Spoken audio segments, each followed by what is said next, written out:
Y si alguna de las preguntas más profundas que has tenido ya han sido respondidas, ¿quiénes somos realmente? ¿Por qué estamos aquí? ¿Qué pasa después de la muerte? ¿Existe un propósito detrás de esta vida? Ahora imagínate que estas respuestas no vinieron de una religión, ni de un filósofo, ni de ningún maestro espiritual humano, sino de una inteligencia que se describió a sí mismo como una conciencia mucho más antigua que nuestra civilización. En este planeta estamos en una especie de escuela de la conciencia y venimos a aprender una lección central y es de cómo elegir entre el miedo o el amor, entre controlar o servir, entre vivir desde la separación o desde la unidad. También dice que antes de nacer olvidamos quiénes somos a propósito, porque si recordáramos plenamente nuestra naturaleza infinita, no habría verdadero crecimiento. El olvido crea el escenario para que la lección sea auténtica.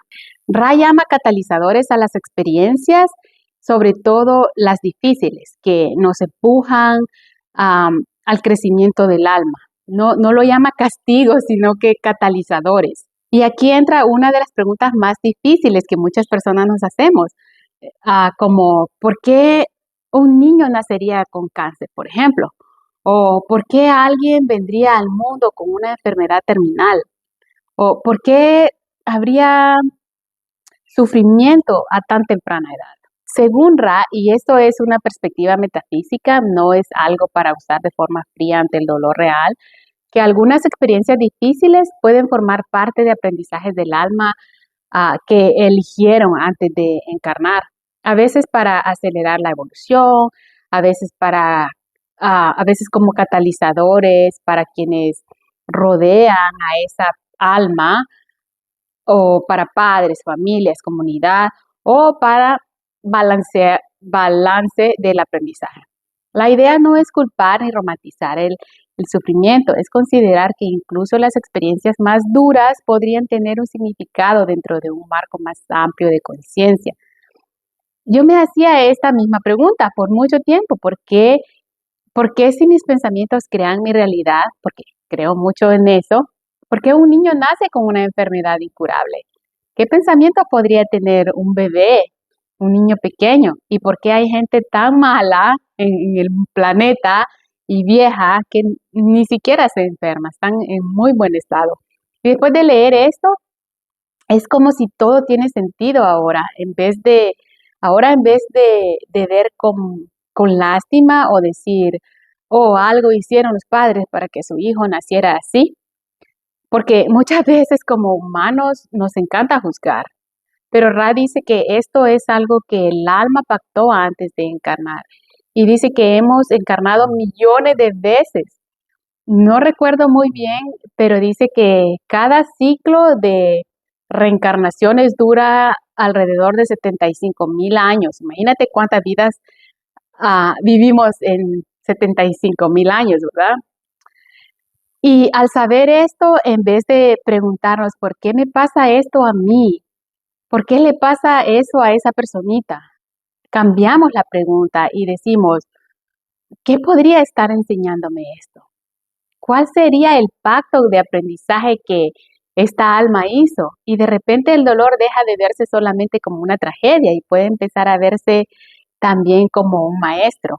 Eso es lo que hace tan intrigante y interesante el material de Ra.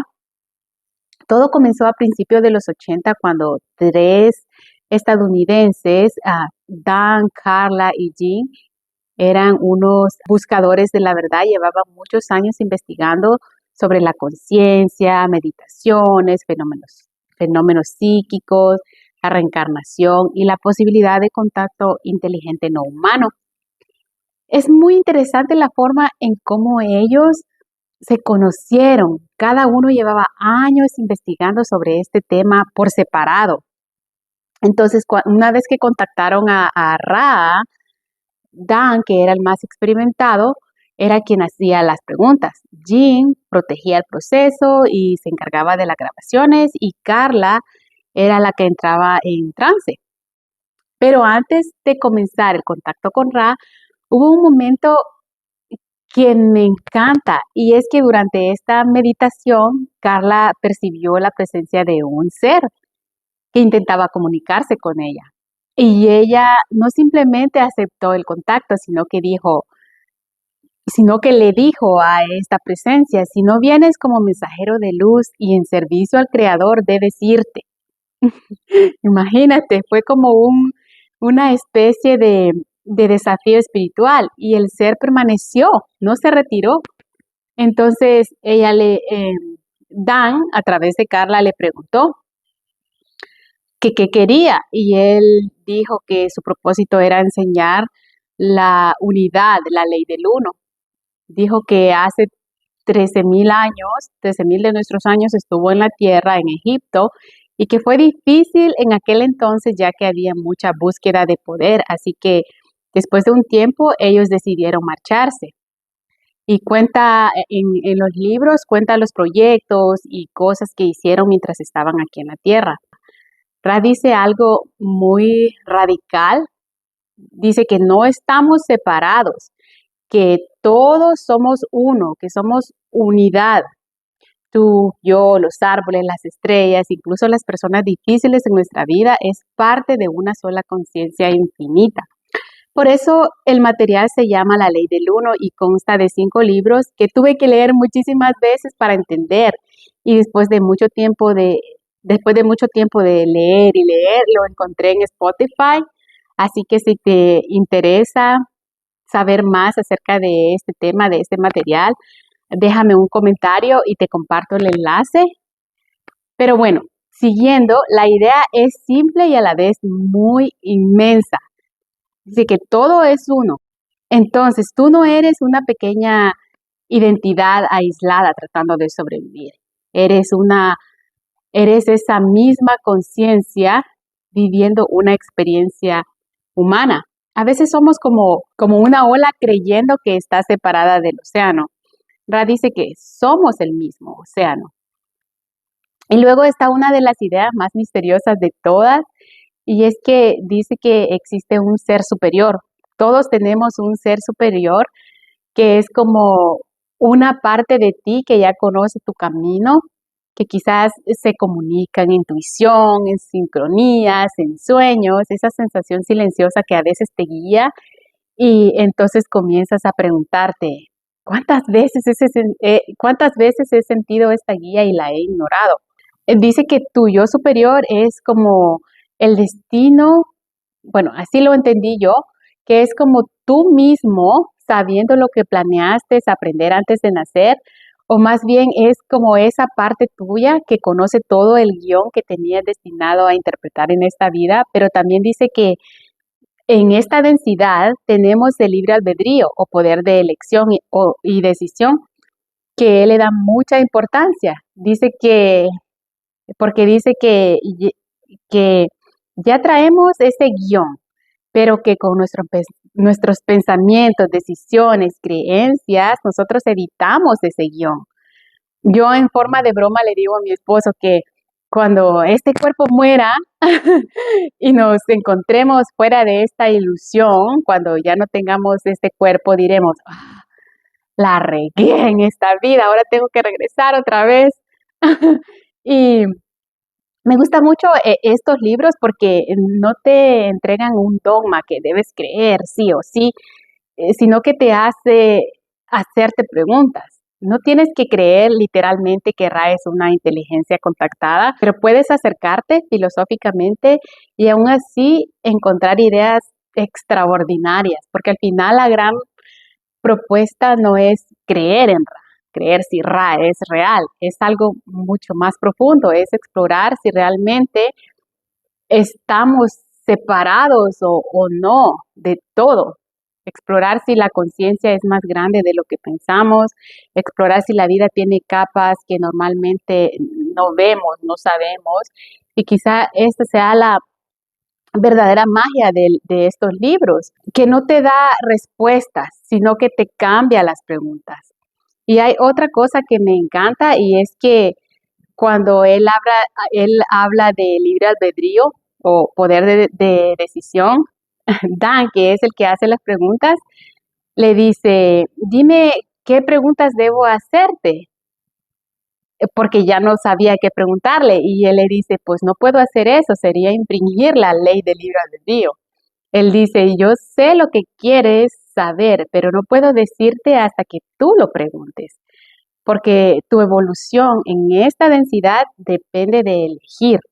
Y eso me hace recordar que en la iglesia nos decían que Dios sabe lo que queremos, pero debemos pedírselo. Es como tiene sentido, ¿verdad? Porque no puede interferir en nuestro libre albedrío.